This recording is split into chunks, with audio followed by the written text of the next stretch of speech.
I'm analysing Alexis from the show The Ultimatum because she gives us a great example of how a narcissist reacts when their victim is about to escape. I have to establish the background of the situation first, and in doing so, I'll show you what Alexis's red flags for narcissism are and why they're red flags. I'll be using H.G. Tudor's system for identifying and analysing narcissists. The ultimatum follows 6 couples. One member of each couple has given the other an ultimatum, which in all cases except one is, marry me or I'm leaving you. All the show's participants get to know each other and have 1 week to choose a different partner to live with for the next 3 weeks, supposedly to give them perspective on their original relationship.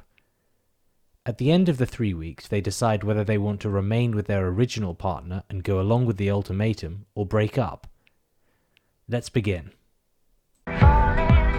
I knew Hunter was the one for me when we went on our first trip. He was so patient, just let me run the show. Narcissists seek 2 things above everything else: control over others and fuel, which is the emotional reaction of others towards things the narcissist has done.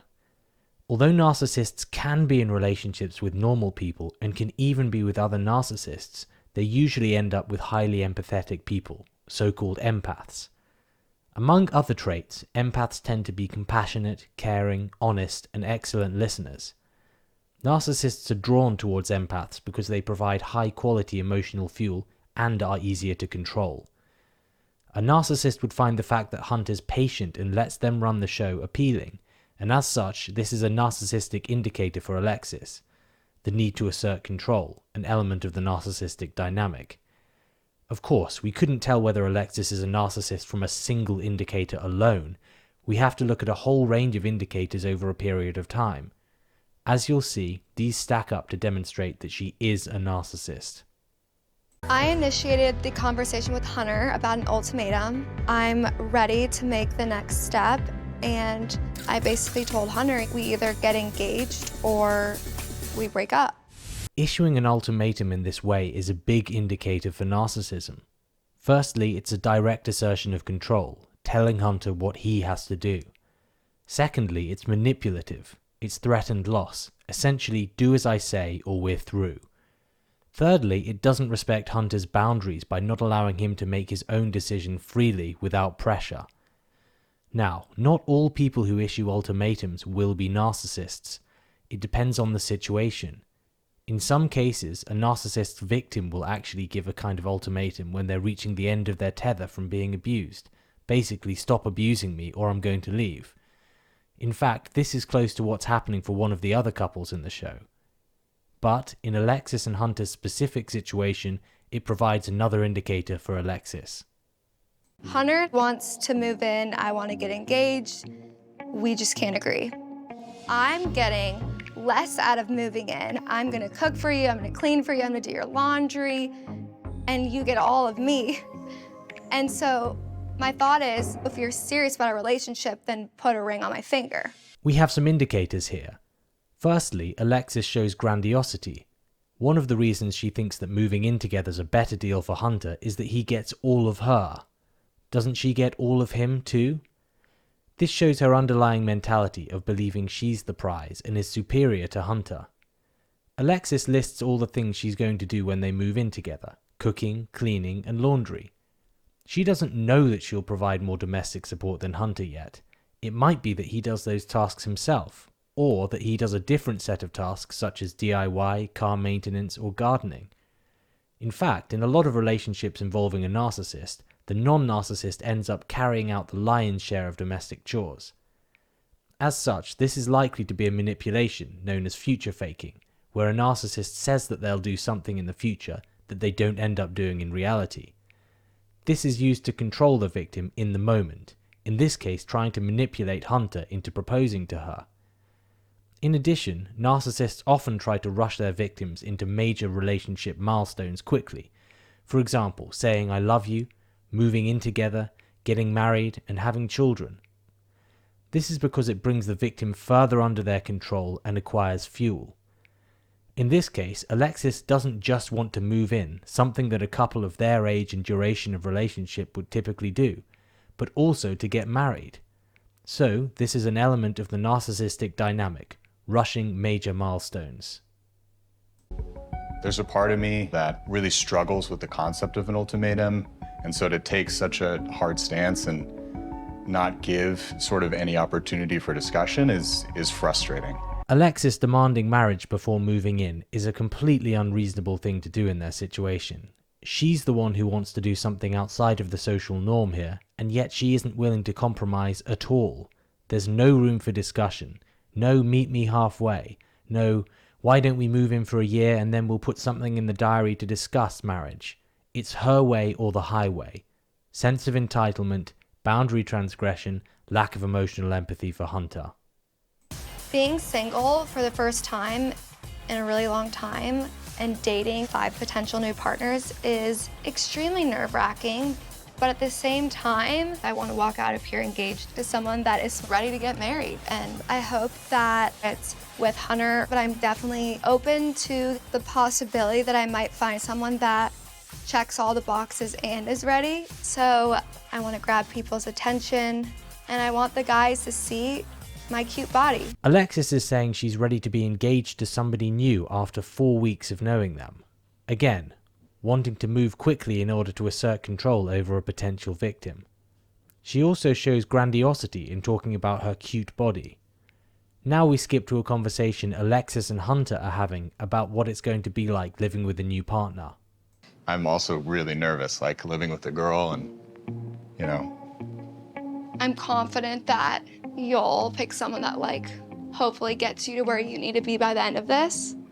So Alexis is open to finding a new fiancé in the experiment, but only wants Hunter to use the experience to decide that he wants to be engaged to her. This shows hypocrisy, an element of the narcissistic dynamic. Now we move on to Alexis and Hunter starting to get to know other people in the experiment. What are those? Are those like They're like type of... Tahitian pearls. That's badass. They look really cool. Yeah. Is there like a story behind it? No, I just got No. at the beach. Okay, I love that. Hey, In that's Florida. a great story. Alexis has such a haughty demeanour when talking to the men in the experiment. It quickly becomes clear that she thinks she's too good for all of them, except for one who's caught her eye, Colby. She approaches him and they start talking. You're definitely an extrovert. Yeah. I got that vibe. I mean, I'm in sales, so Yeah, exactly, we same have here. to be. Yeah. kind of want to know, what are you looking to get out of your potential partner? Finances are so important to solidify. I have a certain lifestyle that I want to live. Marriage for me is a financial decision and an emotional decision. If Hunter wasn't making enough money that was reasonable, I would walk away. I think it's the first time I've said that out loud. I don't think Hunter's ever heard me say that. People are like, oh, you don't necessarily have to have that much money. I'm like, no, you do. I don't ever want to have a situation where I have to pick, oh, I'm paying for this or this. I don't think I'm the man that can fulfill all of her needs she's looking for. Mm-mm. And I grew up comfortable, but Sure. you know, I want more than comfortable. I want good. Money's important to a lot of people. However, it being the first relationship requirement you mention to somebody you're trying to impress shows a few things. Firstly, superficiality and materialism, elements of the narcissistic dynamic. Secondly, a sense of entitlement. Thirdly, a boundary transgression. Going on a rant about how she wants to be more than comfortable is not within the scope of typically acceptable behavior, and the way that Colby reacts highlights this. Alexis shows a lack of facade. A lot of mid-range narcissists would realize that even if they want money, talking about it in such a blatant way wouldn't cast them in a good light. Alexis has no such awareness. A lack of facade, letting the mask slip, is an element of the narcissistic dynamic. It also demonstrates another element of the narcissistic dynamic, oversharing. Plus, it shows a lack of empathy. What if Colby doesn't earn a lot of money? Wouldn't he potentially be offended by this? Finally, saying that she'd walk away from Hunter if he didn't earn enough shows a lack of accountability to her relationship and a further lack of empathy. I gave the ultimatum, but Hunter is not perfect for husband material yet because I make more than him. I have no desire to be the breadwinner in the relationship. Now I'm kind of starting to wonder if Hunter is the one for me. So Alexis reveals that she's having doubts about Hunter because she earns more money than him. Firstly, this shows contradictory behavior, an element of the narcissistic dynamic. She's given Hunter an ultimatum to propose or else, while she herself is doubting whether he's the one for her. Secondly, it shows objectification and a lack of emotional empathy. Like all narcissists, Alexis is ready to trade up to a new partner if she finds a better option. This is because narcissists subconsciously view people as objects, appliances to provide them with the things they need in life: control, fuel, character traits, and residual benefits. They aren't attached to people in the same way that non-narcissists are, because they're incapable of feeling emotional empathy and love. This is how they can cruelly ditch their partner without a glance back after finding somebody new, even after a decades-long relationship. Lastly, Alexis considering breaking up with Hunter because he doesn't earn enough money shows superficiality and materialism again. We skip forward to the evening where everybody's playing a drinking game where you either tell the truth or have to drink. What guy has most of y'all's attention right now? Oh God. I would say Colby. Ouch. Alexis leaps straight in with her answer in front of Hunter, unlike most people who stay quiet and drink. This is a double win of a manipulation from Alexis's point of view. She gets to assert control and get positive fuel from Colby by flattering him, while also upsetting Hunter and drawing negative fuel from his pain and hurt. This is known as triangulation. She's using a third party to control and draw fuel from Hunter. This shows a lack of emotional empathy. A bit later, Alexis approaches Colby and they begin talking about the game that just occurred. What'd you think about my answer? It surprised me. Really? Yeah, it surprised me. Yeah, we had a good discussion. You know, I don't think I would see a future with you in marriage.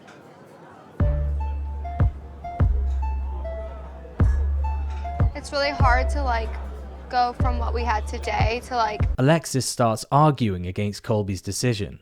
Lack of boundaries. But I can't see a future. I didn't get that internal feeling. thought our date went well. Clearly, it was all lip service, bullshit. And you just nexted me as if that was even an option. Alexis thinks their date went well, but in reality, she went on a rant about how important money is to her. This shows delusion, an element of the narcissistic dynamic. Her narcissism doesn't allow her to see that she did anything wrong, so she must instead shift the blame to Colby, as demonstrated by her saying, "It was all lip service BS." This shows a lack of accountability for her own actions. When she says, "You just nexted me," as if that was even an option. Well, it is an option. Colby's allowed to make his own decision about who he wants to live with. This displays Alexis's sense of entitlement. Finally, she shows extreme haughtiness in her mannerisms. She's gobsmacked that Colby can't see how brilliant she is. This is all one big threat to Alexis's sense of control, because her sense of superiority is being challenged. Her narcissism needs to assert control over Colby somehow. Okay. Alexis gets up and haughtily walks away. This may seem anticlimactic, but this is a common way of asserting control by narcissists. When the narcissism perceives that asserting control over somebody directly isn't a good option any longer, it can assert control over them using withdrawal, essentially flouncing off huffily. Of course, non-narcissists wouldn't really regard this as asserting control, but in the narcissist's subconscious mind, the threat has gone from their sight, so they're back in control. Withdrawal is an important element of the narcissistic dynamic. We move to the next day, and Alexis corners Colby to talk to him again. I'm super attracted to you specifically. Your eyes are very fierce, but I was a little taken back with, letting me know off the bat, I could never see a future with you. What took you to that place? Alexis cannot take no for an answer and is confronting Colby the next day. Boundary transgression. She starts off by asserting control with a benign manipulation, flattery. However, instead of telling Colby that she likes him because of some element of his character, The only reason she manages to come up with is that he has fierce eyes, objectification, superficiality, lack of facade. Yeah, it's a fair question. Yeah. Definitely. Obviously, I'm bad at delivering certain information, but I'm not attracted to you. His ex and me look the most similar of anyone here, number one. Number two, I'm not unattractive. Number three, that's your reasoning why you don't see a future with me? Lies. Lip service. Bullshit. Her narcissism simply doesn't allow her to comprehend that Colby doesn't find her attractive. She'll perceive Colby not being attracted to her as a huge criticism of her, and she must reject this threat to her control. Essentially, she just dismisses the information because it doesn't fit with her perception of herself. Colby must be lying. Through her narcissistic perspective, 1. She looks similar to Colby's ex, so she must be Colby's type. 2. She's mind-blowingly attractive. Therefore, Colby must find her attractive. So the only option is that Colby must be lying when he says he doesn't find her attractive. Her narcissism never bothers to go one step further in order to explain what possible motive Colby has for lying. It doesn't need to. Narcissists have an underlying paranoia and victim mentality which tells them the world is a cruel place where everyone's out to get them and knock them from their throne. This is why you see certain types of narcissists complaining about all the jealous haters trying to bring me down, rather than realizing the truth. Their abrasive behavior causes people not to like them. So Alexis is able to write Colby off as lying about her, rather than accept the reality that she might not be as attractive as she thinks she is. This shows her inflated sense of self-worth and blindness to reality, elements of the narcissistic dynamic. I'm not really believing that story from you because Alexis manipulates to avoid the threat to her control, using dismissiveness and invalidation of Colby's opinion, literally telling him that she doesn't accept his own opinion. Boundary transgression. I'm not really believing that story from you because if But you're we have so a week direct, to do this. We have a week to figure out who we're going to live so with. I would be like, hey, here's how I'm feeling. I don't want to come off rude, but it's just not going to work with you and I. But you just... I feel like that's what I said last night, though. Alexis asserts control over Colby by manipulating him, throwing an accusation at him, saying he was too direct and he should have told her in a nicer way, which, as Colby points out, is exactly what he did the previous night. In attacking Colby for being too blunt, Alexis is blame-shifting and showing a lack of accountability. She was the one who interrogated Colby as to why he didn't like her. Now she doesn't like the answer, and somehow it's his fault for not telling her more gently, which he did the night before. Being a narcissist, she's incapable of taking accountability for her own actions, so she must shift the blame. Watch now as Alexis denied that the conversation they had last night took place, the very conversation that she brought up not 1 minute earlier. I feel like that's what I said last night, though. We've already had this conversation. No, we haven't. And now we're jumping right into it again. We're And I not. got no When did we problem have this jumping into it. conversation? Last night. Colby says they've already had this conversation, which contradicts Alexis and therefore threatens her sense of control. She must reject this and goes to the first line of the narcissistic defense: denial. She revises history to completely erase the conversation they had last night from reality. This is gaslighting. It's one of the reasons it's so hard to come to a resolution with a narcissist. They will revise history and make conversations that happened disappear, and conversations that never happened appear, and then disappear again. Reality is whatever they need it to be to assert control in the moment. You could be forgiven for thinking that narcissists experience a form of psychosis when they argue. We now know it's definitely not us, but I think it was rude, and I thought that you were a huge asshole for saying that. I really have nothing else to say, honestly. Alexis manipulates with an insult and provocation, calling Colby rude and a huge a-hole. This is to assert control over Colby and draw fuel from his reaction. Alexis then finishes the conversation with haughty dismissiveness. I really have nothing else to say, honestly. After this, she walks over to Colby's partner, who he came into the relationship with, who happens to be talking to Hunter. These scars across my body, I've seen it all before. I just think you can do like 100% better than Colby. You have reservations. You might want to reach those reservations and really understand why you feel that way, because I felt that way. All right. Oh my goodness. So, Alexis smears Colby. Smearing is where a narcissist talks somebody down to others in order to assert control indirectly over them. This is very common for narcissists and is an element of the narcissistic dynamic. Alexis is overstepping boundaries again. Firstly, in interrupting Hunter talking to somebody else.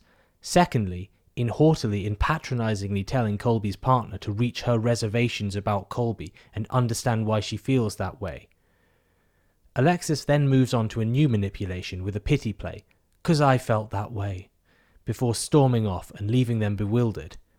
She doesn't feel the need to explain why she thinks this about Colby or give them anything other to go on.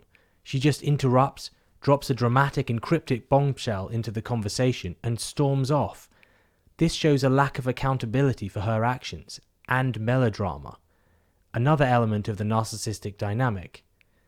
This also shows a lack of emotional empathy for Hunter in interrupting his opportunity to get to know other women as part of the experiment, and dropping an emotional bombshell on him, then leaving him. Now we move forwards in time. Unfortunately for Alexis, Hunter starts bonding with another girl, April, comforting her when she's upset. Sitting here with Hunter, he just has this calm, collected vibe with him, and I appreciate that so much. We reach the point where all members of the experiment sit round a table and have to pick who they'll live with for the next 3 weeks. Having blown things with Colby and then dismissed all the other men straight off the bat, something she accused Colby of doing, hypocrisy and projection, Alexis senses an upcoming threat to her control. The possibility that her primary source of fuel, Hunter, escapes from her before she's found a replacement for him. This is one of the worst things that could happen to a narcissist. Alexis will be reliant on Hunter for the majority of her fuel needs, and if he escapes, then a huge chunk of fuel provision has been ripped out from her fuel matrix. Narcissists will go to great lengths to prevent this from happening. I'm nervous that I put Hunter and I into a bad situation coming in here. I didn't relate to anyone, so I have no idea who I'm going to pick. And it makes me nervous, like, is our relationship 100% certain? Will he walk away with me? Will he walk away with someone else? So I'm really rethinking this entire experience. Now, during the selection process, Colby is asked about his experience in the experiment. Alexis jumps in to attack him. I'm looking forward to doing with that special somebody one day. I'm just gonna be real with it. I don't think Colby is like a good person. Wow. Asserting control and drawing fuel by manipulating with a highly provocative accusation. Colby not being a good person. This is haughty, judgmental, and argumentative. It shows a lack of emotional empathy and a massive boundary transgression. The selection process is a time for people to choose who they're going to live with for the next 3 weeks. This isn't a time for Alexis to air her grievances, slag people off, and start fights. This also shows her enormous sense of entitlement. She feels she can co-opt this meeting and judge somebody's morality while everybody else has to sit there listening to her. Well, clearly you know what I'm going to ask you next. Yeah. If you call someone out for not being a good person, Yeah. I need to hear what it is that makes you feel that way. So I went on one date with him, and you know, the first thing he tells me is, "You're unattractive." False accusation, revision of history, lie, and pity play. If narcissists have the truth on their side, they can use it. However, if they don't, they'll either make something up entirely or take something with a grain of truth and twist it to fit their purposes. In this case, Alexis has twisted the truth. Colby said that he wasn't attracted to her, not that she was unattractive. It wasn't on their first date, it wasn't the first thing he said, but instead was after her pushing him for a reason why he didn't want to date her. And Well, that wasn't the first thing I said. I don't want to waste your time just as much I don't want to waste my time. We came here for one reason, and that's to explore ourselves and to truly connect or try to connect with somebody that we could potentially making a huge decision with. But yeah, I'm gonna interrupt I you though there, apologize. because like I appreciate what you're saying, but I think you're giving yourself a lot of credit where credit's not deserved. So she interrupts him, which is a manipulation to reassert control. It's not fair to publicly accuse somebody of something as serious as not being a good person, then not allow them to respond fully. Lack of accountability, lack of emotional empathy, sense of entitlement, lack of boundaries. Then, instead of countering Colby's points with logic, Alexis comes out with a complete word salad. You're giving yourself a lot of credit where credit is not deserved. It doesn't mean anything. How can you respond to that? It's a manipulation. It also shows more haughtiness and judgmentalism. Now we skip to April's choice of who she wants to live with for the next 3 weeks. I choose Hunter. This will cause narcissistic wounding in Alexis. It's a threat to her control. Her victim may escape, and she's not being provided with any fuel. This will make her feel weak, powerless, and vulnerable. When a narcissist experiences wounding, their fury ignites, which prompts them into doing something to reassert control and draw fuel in order to repair the wound. Let's watch. Alexis, I am clear across the table from you, but I definitely feel what you're feeling. It's unrealistic for me to sit here and like be like, oh, I'm happy for you that you had a good experience. Cause like, I don't want him living with someone else. I don't want him dating someone else. Like, he is mine. Get your hands off of him. Alexis's fury ignites and she confronts April to reassert control and gain fuel. Firstly, an angry outburst like this and ordering April, "He is mine, get your hands off him," is yet another boundary transgression. This selection process is part of the experiment that Alexis signed up to. It's not fair to aggressively confront somebody for carrying out the steps of the show. This shows a sense of entitlement and a lack of emotional empathy. It also shows a lack of accountability. Alexis doesn't care about staying within the rules of the process that she signed her and Hunter up to. The wording Alexis uses shows her perceived ownership of her primary source, Hunter, and her objectification of him. She talks about him like he's one of her possessions. Listen to just how controlling her statements sound. I don't want him living with someone else. I don't want him dating someone else. He is mine. Get your hands off of him. Narcissists subconsciously view others as objects that they own because of their lack of emotional empathy. This is a key element of the narcissistic dynamic. And like, I would fight for Hunter, and I don't want anyone to have feelings for Hunter other than me. If I wanted him dating someone else, I'd dump him. I gave him the ultimatum. I want to marry him, not see him date other people. So Alexis was happy to sign her and Hunter up to this show, where the whole premise is dating other people. She was happy to go along with this premise, and was open to the possibility of finding somebody else. She was happy flaunting her ups and downs with Colby in front of Hunter. But now, as soon as somebody shows some interest in Hunter, she's out. Hypocrisy and a lack of accountability. Also, saying that she would dump Hunter if she wanted him dating others shows haughtiness, and just how much better she perceives herself to be than him. Now Alexis stands up and is presumably supposed to select the person she wants to spend the next 3 weeks living with. To be honest, like, I didn't feel butterflies with anyone. It looks like she's erased being super attracted to Colby's fierce eyes from her memory. Revision of history, lie. But coming into this, I wanted like something real, and I mean, would I love to like have my ego boosted and be like, yeah, everyone's like falling for me? Sure, yes. Yes, that definitely sounds like it could have been Alexis's narcissistic fantasy coming into the experiment. All the men falling madly in love with her, the belle of the ball, and presumably Hunter, the social pariah, not liked by any women. Magical thinking, grandiosity, inflated sense of self-worth. Unfortunately, it looks like the producers have skipped a bit of footage. However, when it returns, Alexis has completely changed tack and has switched to manipulating using a pity play. Some narcissists would be able to pull this performance off convincingly. They can spill tears on demand. However, Alexis's narcissism is just simply not evolved enough to do this well. She gets the wavering in her voice, but her facial expressions just don't match this for the most part.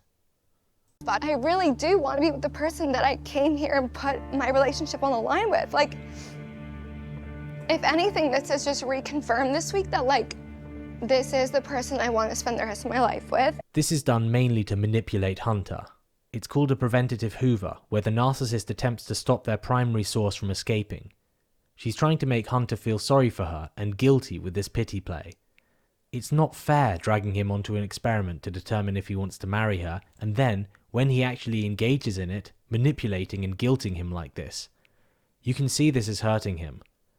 This shows Alexis's lack of emotional empathy, lack of accountability, and lack of boundaries. And it's hard for me to see this person go on dates with other people, sit literally right next to me, having conversation about, like, their sex life. Like, it is uncomfortable. And it would be fake of me to say that it's not. Another pity play. Notice that Alexis can't help but showing flickers of heated fury that she's unable to control, when she says, literally right next to me, having conversations about their sex life. This borders on an accusation being thrown. If her narcissism was a bit more evolved, she would have carried this pity play out a bit more deftly, with better control over her ignited fury.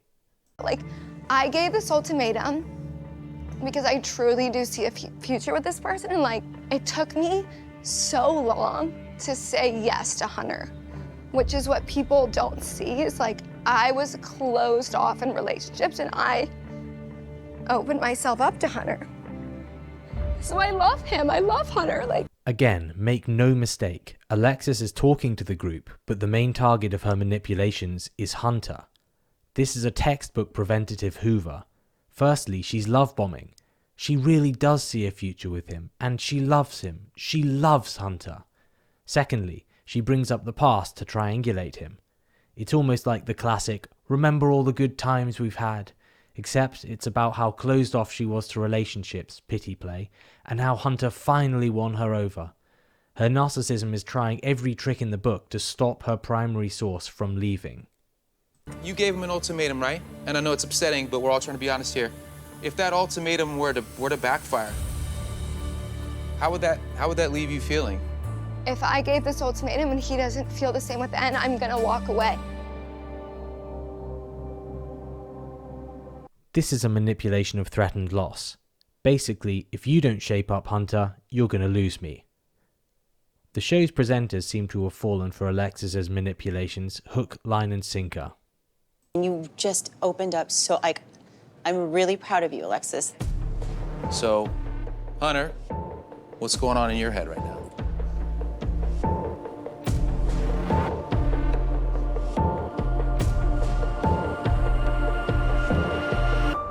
Guys, I want to marry Alexis.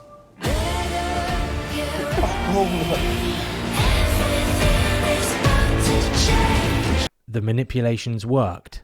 Hunter gets down on one knee and proposes. I'll skip to the end of the proposal.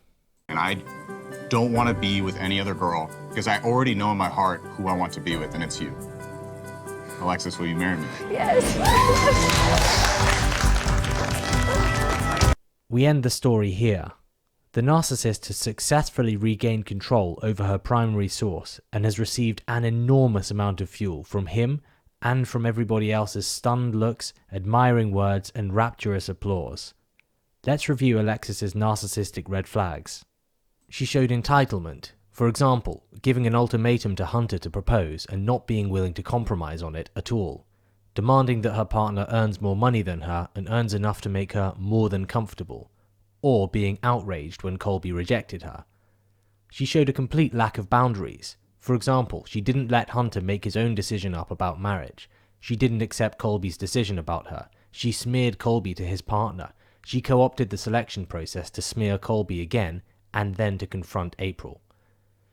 Alexis showed many aspects of the narcissistic dynamic: the need to assert control, rushing relationship milestones, hypocrisy, superficiality, materialism, lack of facade, oversharing, contradictory behavior, objectification, delusion, assertion of control through withdrawal, inflated sense of self-worth, blindness to reality, smearing, melodrama, argumentativeness, judgmentalism, ownership, magical thinking, and preventative hoovering. Alexis was grandiose. For example, she talked about her cute body and how Hunter is going to get all of her if they move in together. She showed repeated haughtiness when talking to others, in judging others, and in saying that she would dump Hunter if she wanted him dating other people. Alexis showed a lack of accountability. For example, she didn't stick to the rules of the show that she signed her and Hunter up to, and she has no accountability as a relationship partner, in saying that she would leave Hunter if he didn't make enough money. Alexis showed manipulative behaviour. This included threatened loss, triangulation, flattery, dismissiveness, invalidation, accusation, blame shifting, denial, revision of history, gaslighting, insult, provocation, pity play, projection, false accusation, lie, interruption, word salad, and bringing up the past. Finally, Alexis showed a lack of emotional empathy. For example, she refused to compromise with Hunter on marriage and insisted on bringing him on the show. She manipulated Hunter when he was about to live with somebody else as part of the show, and she publicly attacked Colby and April. This concludes the analysis. Thank you for listening, and I hope you'll subscribe for more analysis on narcissists.